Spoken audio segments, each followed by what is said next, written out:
This time we'll call to order the Finance Personnel Committee for June 10th, 2025. Amy, roll please. Alderperson Pere. Here. Mayor Boyd. Here. Alderperson Quigley. Here. And Alderperson Gantz and Kundinger are both excused. Thank you. Item 2, approval of the minutes of the May 13th, 2025 regular meeting of the Finance Personnel Committee. I will make a motion to approve. I'll second. Motion by me, seconded by Alderperson Quigley. Any discussion or comments? Appears there are none. That said, all those in favor say aye. Aye. Opposed? Motion carries. Thank you. Item 3, public comment on matters not on the agenda. Comments made during the public comment period shall pertain only to matters under the jurisdiction of the Finance Personnel Committee. I'm seeing no one in person to make public comments. Virtually, I'm taking a look out there right now. In virtual land, if anyone has any public comments on something not on the agenda, please state your name right now. And I won't go to 2 and 3 because there just is not anyone else out there that is not involved with tonight's meeting. So we're going to go to number 4. Item 4, consideration and possible action on the approval of the non-renewal of emergency medical services contract EMS with the Town of Ledgeview dated January 1st, 2012, and the approval of a new proposed emergency medical services contract EMS with the Town of Ledgeview effective January 1st, 2026. I'm going to shoot this over to Chief Jansen to give us an overview. Yes, so we've been in EMS contract since 2012 with the Town of Ledgeview at a set rate, and we have found there's been some not equality in the rates between De Pere residents and Ledgeview and Lawrence. So we went to the drawing board and tried to come up with a proposal that is transferable, it's shareable, and we're working together to define a good per capita rate that's fair and equal for Ledgeview, Lawrence, and De Pere. So with that, we did come up with a methodology that's based on cost, revenue, and population rather than just CPI increases. So it's something that we can discuss, we can work through in the future as we build these rates. So the proposed draft has a 3-year contract built rate for 26, 27, 28. And then after 28, what it would do, it would reset and the methodology would kick in for 29 and those years moving forward. So it's a 3-year lock term with an auto renew every year, kind of like the 2012 contract was. So what we're looking to do, and we're still in discussion on the exact terms, but we have come to agreement on that pricing, and inside the attached draft is the pricing moving forward in 2026. With that, we're looking for approval of this drafted proposal or drafted contract to move forward to council with the continuation of discussion with Ledgeview to come to the final terms for final contract, hopefully by next week for full council. Also within this, as we looked at it, the 2012 terms said we needed to provide a 180-day notice for non-renewal of contract. So with this new contract going in place for January 1st, 2026, we have to provide that non-renewal notice for July 1st of this year. So it's 180 days before. So that would end on 12/31 of 2025. So we would put a non-renewal notice to Ledgeview, letting them know that we're going to non-renew our current 2012 contract, but we're going to continue discussions to finalize the draft contract with the EMS, a new EMS contract moving forward that's more equal for all residents of De Pere and Ledgeview and all parties involved. So Thank you. And so people, thank you very much for that. Finance understands and council, because they'll have to get this as well too. The conversations have been going on for over a year involving multiple people. And it's, as we're finishing, going quite well. So, kudos to all those involved and getting us to this point for at least a preliminary draft that eventually, will go before Ledgeview as well. So I think Chief Jansen highlighted it pretty well. Kim, anything else you want to add? You did a great job. Yeah, so that's where we are right now. So again, so you do understand this is a preliminary draft that we will hopefully approve and move forward for their consideration and get something final. So we would need two things, and I think I'll get this going by making a motion to approve the preliminary terms with the EMS contract with Ledgeview. Do we need a separate motion then for the 180 non-renewal? How do we want to do this? We wrap it up in all in one? It can just be one motion to approve Okay. the item as presented. So in addition to that as well, with the same motion to approve the 180-day non-renewal notification, correct? Yep. Was that all good? Do you have that? All good. Second. All right, that's a motion by me, seconded by Alderperson P-Rock. Additional discussion or comments? And again, it should be noted that this is good for De Pere, this is good for Ledgeview, and then hopefully in time, this will be good for Lawrence as well, too. So it's beneficial, has been, and we want that to continue. Any other comments we have? All right, that said, all those in favor say aye. Aye. Aye. Opposed? Motion carries. Thank you. Thank you for that, Chief. Stay right there. Item 5, consideration and possible action on the approval of the non-renewal of emergency medical services EMS contract with the town of Lawrence. Chief? Yeah, so once again, with the town of Lawrence, we were in contract with them for a 2012 contract.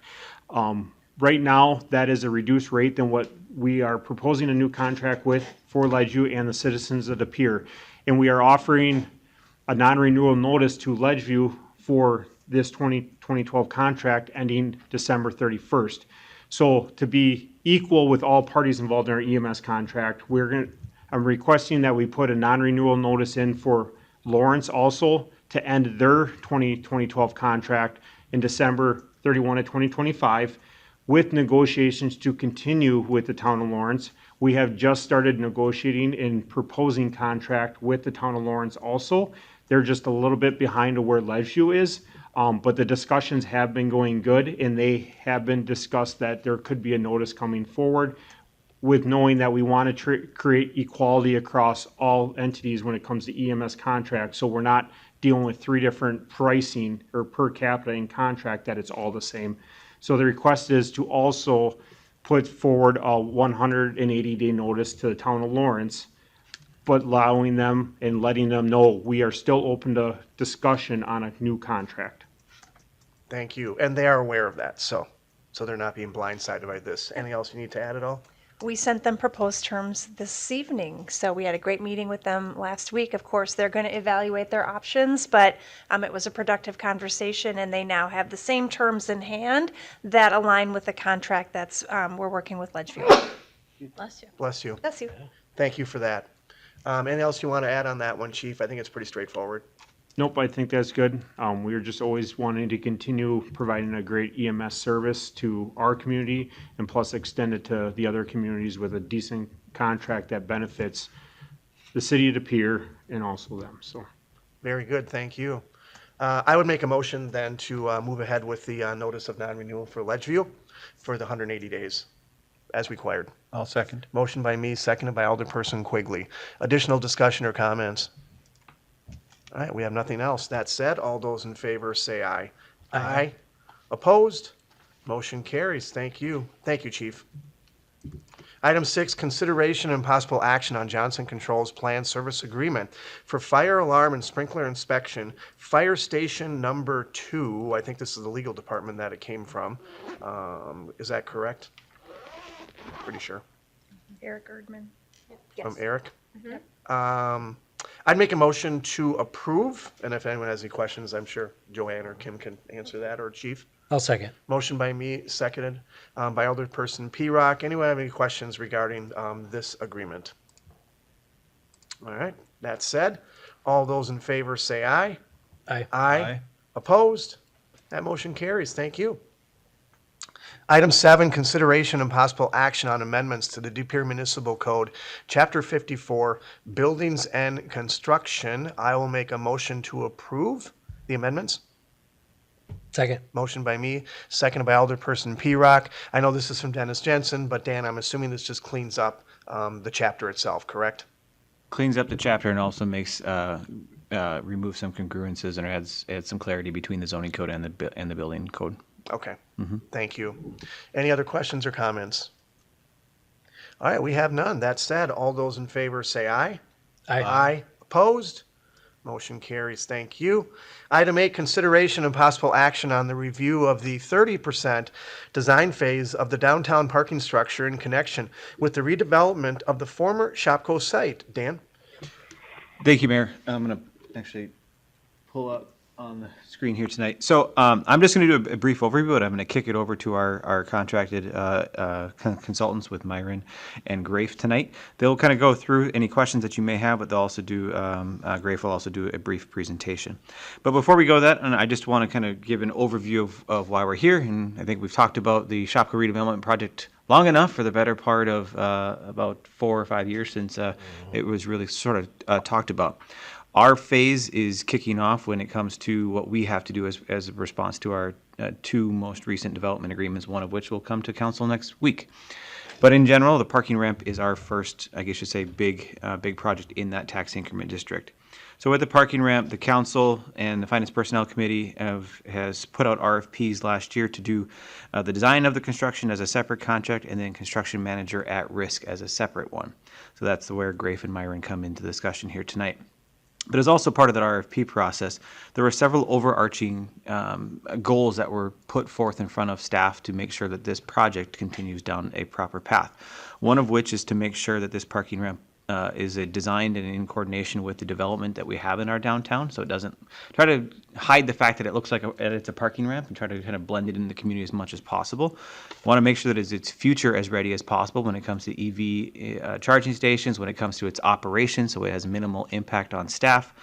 And then also possibility of expandability. Now, we'll go through a couple of those components here tonight, but the last one that I mentioned, the expandability one, based off staff's recommendation, is probably one that we want to set by the wayside at this time, because the opportunity costs could be significantly higher to do enlarged footings and to do a lot more things that would potentially never happen, especially if we don't expand that in the future.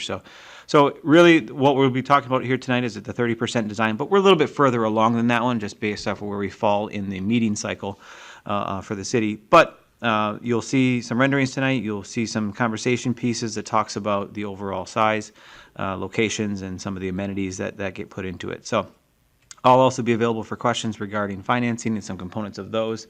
But with that one, I'll pass it off to Jason Gross from Grafe, who is our point of contact in this design project.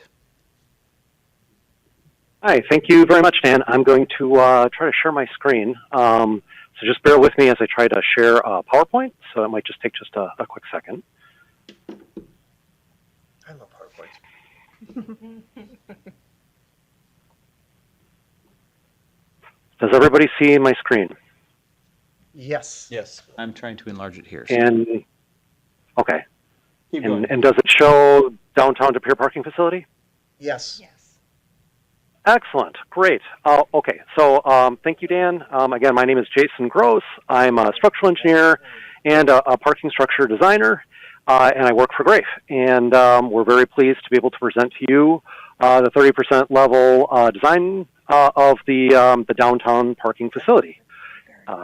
Next slide. So the team, as you know, there's the city of De Pere, yourselves. So we're working for you, and we've been working with Dan and other members of the building and planning department to design this building, and we're very excited to do that. Grafe, we are the prime consultant, so you know, we're in charge of the design of the project, and we're doing a multidiscipline of all the engineering. So like civil engineering, MEP, structural, all that is happening in-house, but we do have a design architect, and that's Bernice Schober. And then the construction manager on our team is Myron. So the project.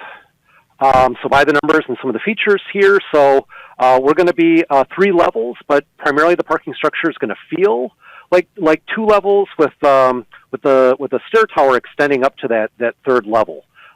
Currently, there are 248 parking spaces within the parking structure. Ignore that line about shares a column line. It's approximately 90,700 square feet. It's a precast parking structure with state-of-the-art parking equipment. Some of the other features that Dan suggested, I think is still being developed. We will make recommendations on the number of EV charging stations and camera placement and other security enhancements.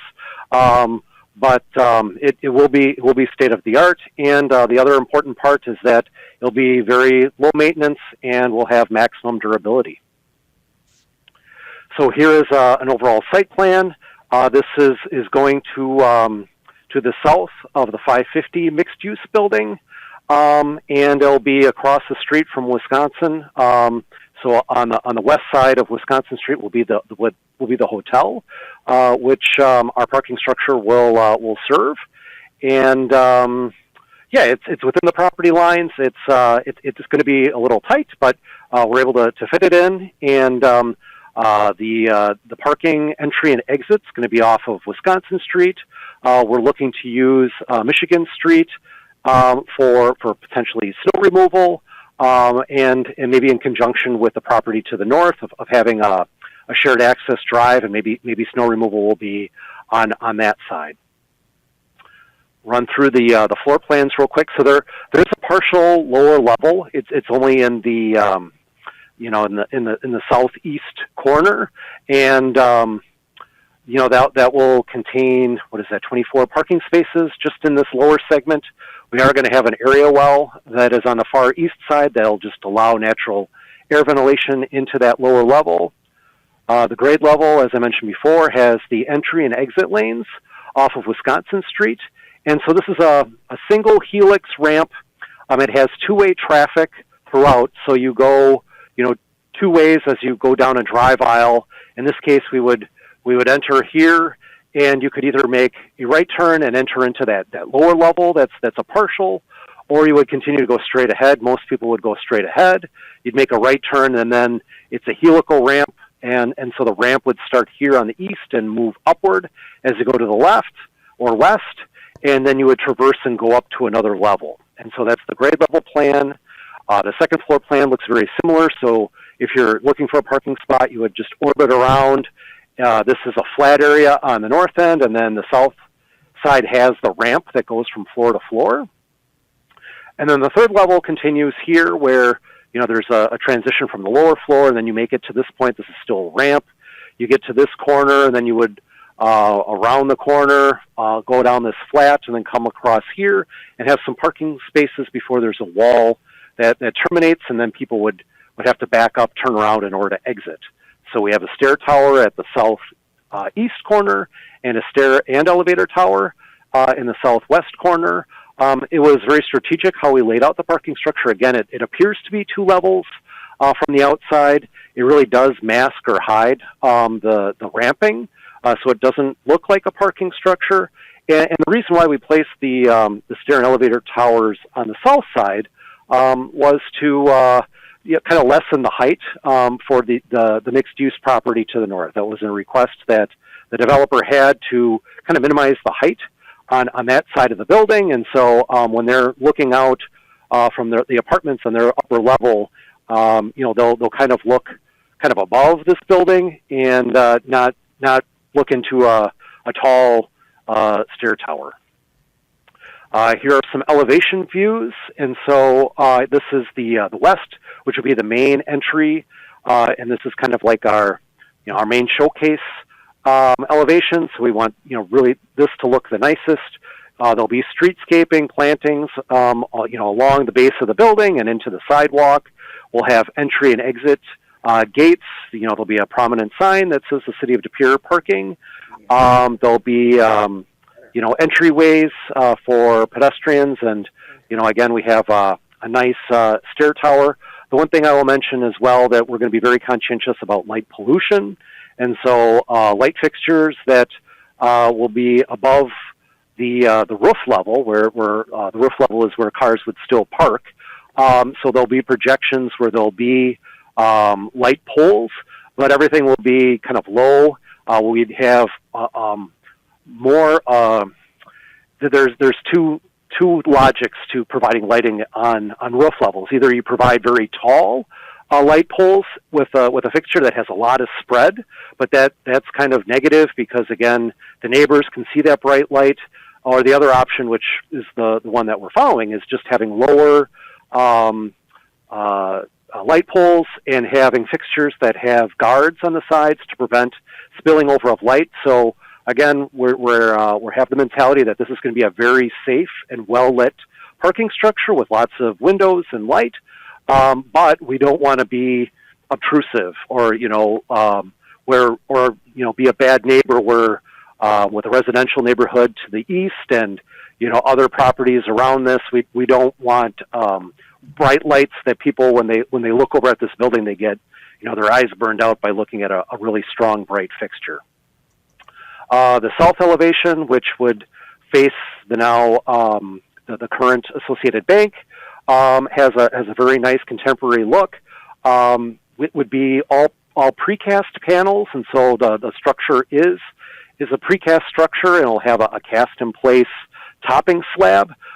In this case, the south elevation would have those ramps, but it's really obscured by the wall panels themselves. There'll be some mesh screening inside these window openings for safety reasons, so that people don't fall out of the windows while they're kind of walking next to the wall if they're going up that ramp.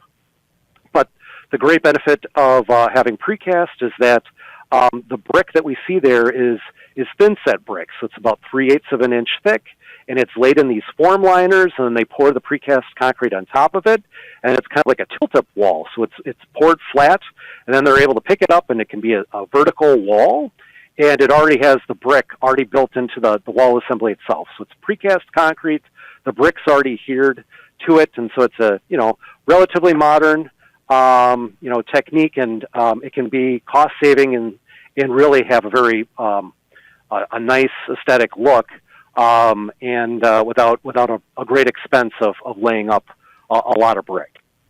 And then so here is our east elevation off of Michigan Street. So it's similar to the west elevation, except where we would need a snow chute. And then the north elevation, we kind of opted to do something a little bit different. It's the same rhythm of window openings, but instead of the brick facade, we're going to go with some different tones of concrete, and so there'll be some gray tones. Maybe we can get some mixtures of different aggregates to kind of have some variation of both texture and color throughout this side. And really, the reason for doing this is to help tie it to the 550 mixed-use building to the north. They have some brick and elements on their west and east elevations, but then their primary south elevation, which will face our building, has a lot of different metal panels and gray other types of facade treatments, and this we feel like will be a very good complement to their building. It'll be different enough to look unique and individual, but it'll also be tied to the rest of the Shopko redevelopment, which was an aspect that we were asked to consider, and we feel like we've accomplished. And we've over the last day and a half, we scrambled and created some generic renderings of what the parking structure could look like. And in the background, you can see the 550 mixed-use building, and we're missing a couple windows here that are near the stair tower, but things that you'll notice are just the entry for the vehicles.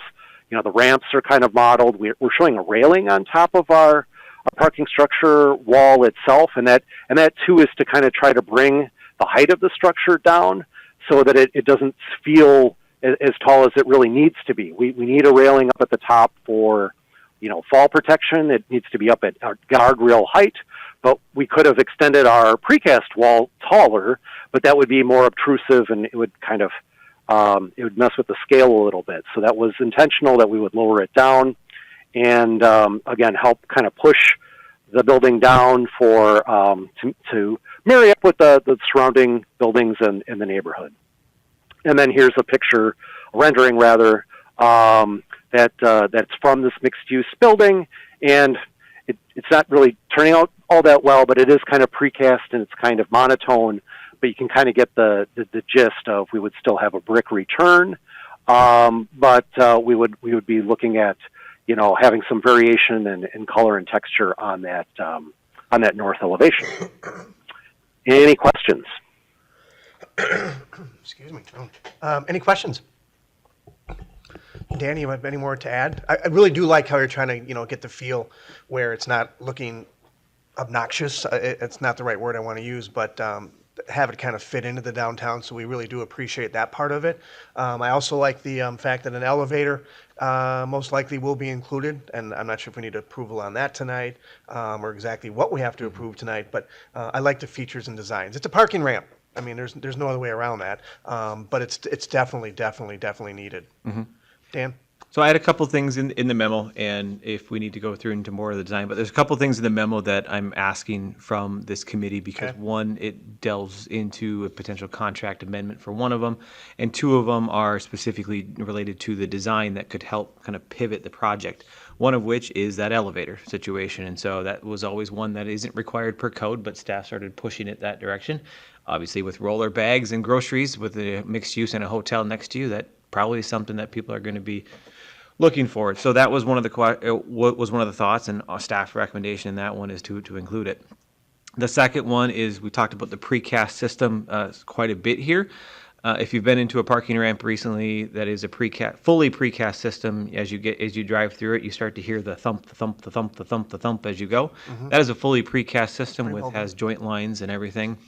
What was being proposed here, and I don't believe it was mentioned, but maybe it was, is the cast in place cap on top of a precast system, and that would allow for greater, I guess I could say, easier maintenance in the long run. It's a little bit more expensive on the front end of it, but the overall long-term expenses are reduced because you're not out maintaining every few years when it comes to those joint lines. Wisconsin winters aren't the greatest when it comes to those joint lines and those components. So by doing a cast in place system now, based off of just what was out there, that system could range in pricing costs. And we just saw it on the very front end when we first started having these conversations. It can fluctuate based off the number of stalls, based off of the size of it. But in general, the precast in place system is what staff is recommending. Now, where that comes in play is the precast system itself. If we are trying to keep on our target, is a system that has to get in the pipeline of I guess you'd say, in a precaster's order pipeline, I guess you'd say, or design. So one of the things that Jason may bring back up here is we'd like to see, if we are to go with the hybrid cast in place system, Myron and Grafe need to start getting us into a bidding system with a potential precaster. And that would also help us further down the line when it comes to the guaranteed maximum price with Myron, is because it allows us to get that price of what the largest cost, which is the precast system, out well in front and knowing what that is going to be. So in other words, you're bidding that part a little bit ahead of everything else, but you're more or less just doing the design of it, of everything else. And so a precaster is going to be the one a precast company doing that work is going to be the one who's doing the structural engineering drawings related to those individual components. And so one of the other recommendations tonight would be a suggestion or direction of staff to continue down that precast system with the cap in place, and then also with the embedded brick veneer. In my memo, we talked about if you drive 41, that brick that you see is just embedded and painted. That is kind of the bare minimum, I guess you would say, when it comes to a brick facade embedded into a precast. Or you could do just a full dimensional brick, which is at a higher cost as well. So this is sort of that hybrid approach that gives us kind of the best of both worlds. And so staff would be recommending us moving forward, continuing down this design path with those components. And then the last one is, again, the one that would require additional approval from council at this time, which is approval of a design contract amendment in the amount of $15,000 to Grafe to include additional geotechnical work related to possible rammed aggregate piers or piles foundation system. And so we'd like that to move forward. So there could be some, that would end up, if that is a possible solution for us to do instead of a deeper foundation, it would save significant amount of cost in this overall budget. And I will say that the 550 West William project, or the mixed use project, is using rammed aggregate piers, and they're on the same Shopko site, and they have roughly the same soil profiles. And so we anticipate it's probably going to be successful, but you're not going to bet on that until you've actually done the work. So that's why staff is also recommending moving forward with that design contract amendment. And So if I could interject real quick on that additional soil testing. So there is a layer of soft clay about 35 to 40 feet down from the grade elevation, and we really don't know how that soft clay layer impacts the soils above. And so the tests that we're proposing to do through our geotechnical engineer, they place a device in the soil where our foundations would be at that level, and they use a machine to expand against the soil in all directions and get real live measurements of what all the soil does, including this weaker layers. So we believe that by having this additional test done, that we may eliminate the need for the rammed aggregate piers. That is a possibility. What would also be, and maybe a little bit more likely, is getting this additional information would significantly reduce the cost of any rammed aggregate piers. So having this additional information would allow us to dial back the number, the depth, the spacing. We feel like that it's money well spent now in order to save a lot more money down the road, and it's important to get that information now. It would save on the foundation sizes and everything else if we're able to do it. Otherwise, we wouldn't be recommending performing these additional tests. Very good. Anything else to add, either of you two? So if I'm seeing this right, the recommendations I see in here are the ones you stated. You said a couple. Did you say the elevator as well too? Yeah. We want that recommendation? Okay. Yeah, and Kim actually and I had this conversation. Normally, in the past, we haven't brought these specific design recommendations to this committee before, but staff, given where we are at, wanted to come in and have that conversation with this organization or with this committee so that you can help provide some input into it, because it does all these things go into the ultimate cost of this structure. Thank And I you. did provide some examples in some dollar amounts to that. And then Myron's initial estimate is in there, but again, with everything so in the 30% range, that number is kind of fluctuating across the board. We'll get a little bit further along as we get further along. And I think one of you said 240 stalls, or is it 250? I think. It's 248. I put in So it says approximately 250 in there. Okay, that's 250. We were originally planning for 220 was our target. And so in this case, by spending where we're at here, we're actually getting more, which is helping, I guess you'd say, on a cost per stall basis, but it's still expensive cost per stall.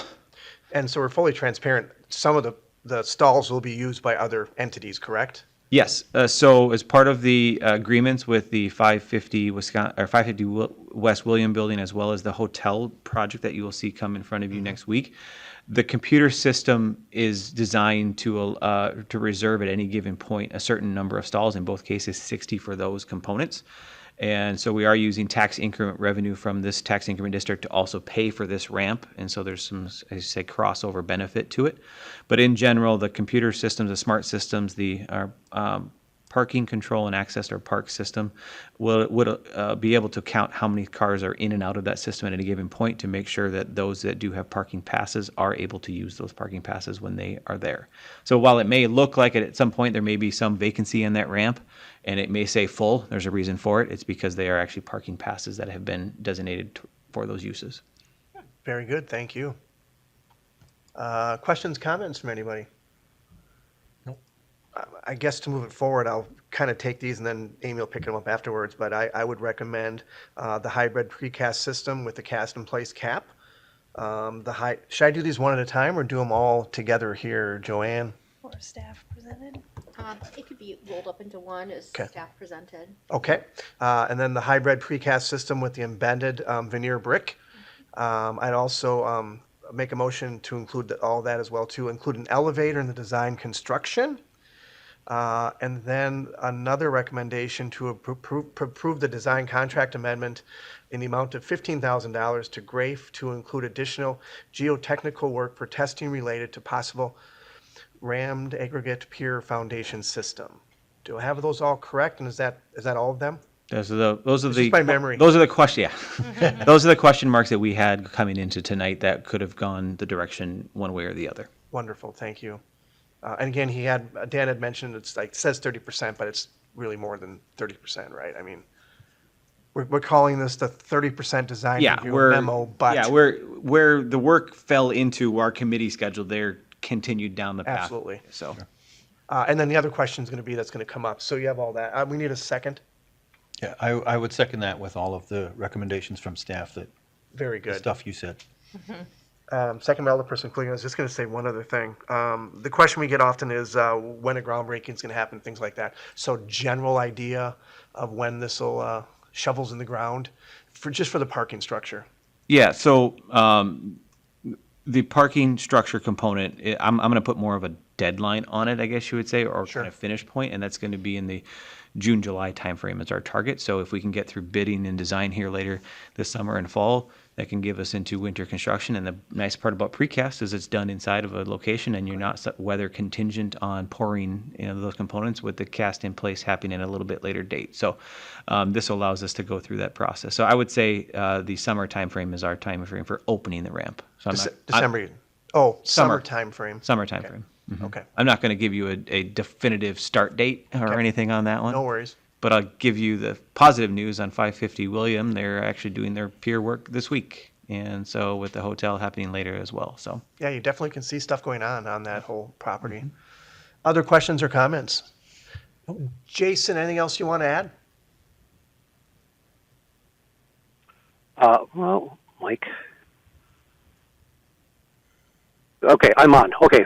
No, just again to reiterate what Dan had mentioned, that this hybrid system with a cast-in-place topping slab is done throughout the country, and it also. I started sharing again, huh? No, that it is done throughout the country. We have examples of that in town here in Milwaukee, where a parking structure does, half pre-topped precast system, and then some of it has the cast-in-place toppings. And I'll just say that the top slabbed areas perform much better. It's much better from a maintenance perspective, that you don't have all this joint sealant to replace year after year and re-welding connectors. And so, we're pretty pleased with where the direction of where this building is going. We're always an advocate for creating really good, durable, long-lasting parking structures, and so the City of De Pere has been a great partner in going towards that goal. Thank you. That's very good to hear. Any other questions or comments? All right. That said, all those in favor for all the recommendations, say aye. Aye. Aye. Opposed? Motion carries. Thank you. Does this go to council? the one contract amendment would end. One contract amendment would go to council. Yes. Okay, so we could be seeing Jason. Well, we'll see Jason a lot more. Jason, thank you very much. Very informative. You're welcome. All right, thank you. Thanks. All right. Yep, bye. Bye-bye. Okay, I got like 50 tabs open here, so let's get back to where we were. Item 9, consideration and possible action on approval to switch to commercial rewards card. Do you want to say something first, Pam, before a motion, or? I'll just kind of give a summary, like I had in the memo there. Sure. So we have a current credit card or purchasing card that many department heads and some staff have the ability to use. Since my arrival here, I've been pushing for using these cards. And with that being said, we've had more requests for higher limits and additional cards to some staff. As I went to request additional cards and I was looking to increase our limit, I was reminded that, well, you know, this is a personal liability that you have on this card, which I'm not a fan of. In addition, they didn't want to add any new users with the current card we have. So they showed me a demo of a couple options they had, and this commercial card is the one that I would like to request that we switch to. The biggest change would be that it's a joint liability, so that I am not personally liable on it anymore. The city would be the only So liability you on it. were personally liable for all the cards. I mean, us two or just you? Just me personally. Well, I think that's okay. Me. I mean, I guess I'm in charge of the money, so as long as I pay the bill with the city's money, I'm okay. But Wow. I mean, if I want to go get a car or something, they'd have to run my credit report, and it would show that I have this large credit card out there. So we're gonna.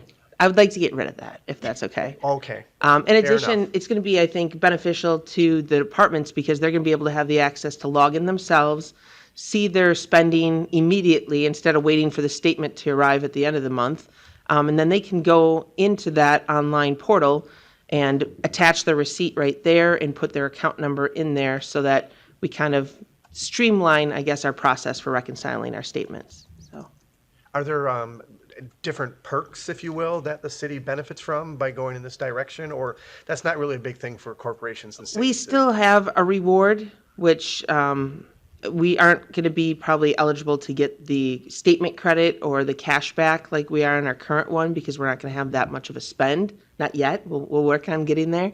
But right now, it's going to be points that we'll be able to redeem for stuff like gift cards or something for when we have city events or. Can we put a parking ramp on it?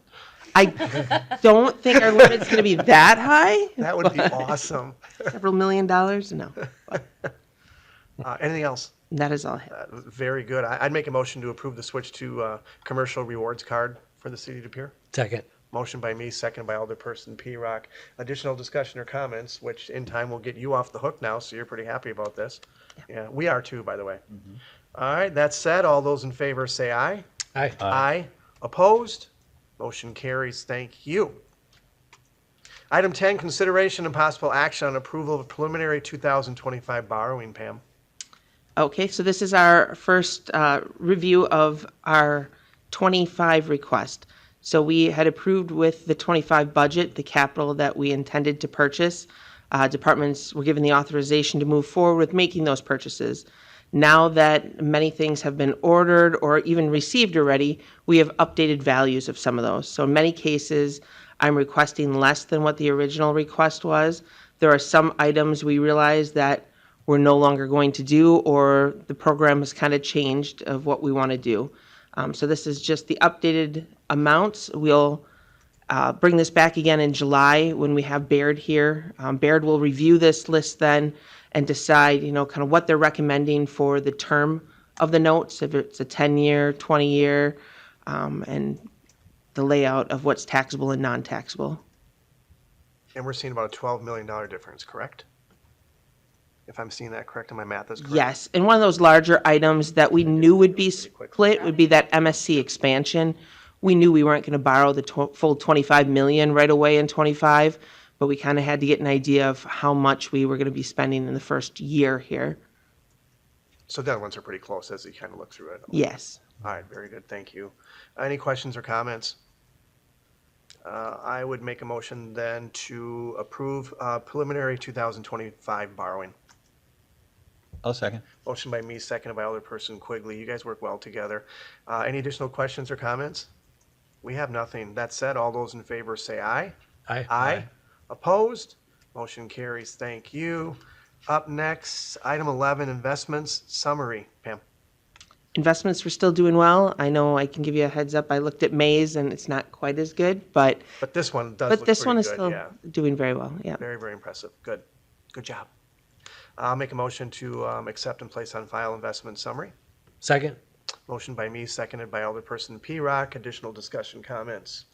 We have none. That said, all those in favor say aye. Aye. Opposed? Motion carries. Thank you. Future agenda items, does anyone have anything?